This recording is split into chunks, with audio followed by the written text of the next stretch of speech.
হে বৈষ্ণব ঠাকুর দয়ার সাগর, হে দাসে করুণা করি। ও হে বৈষ্ণব ঠাকুর দয়ার সাগর, হে দাসে করুণা করি।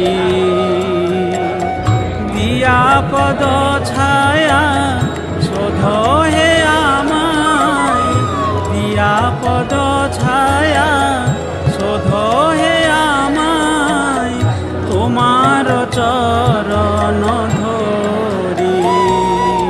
ও হে বৈষ্ণব ঠাকুর দয়ার সাগর, হে দাসে করুণা করি।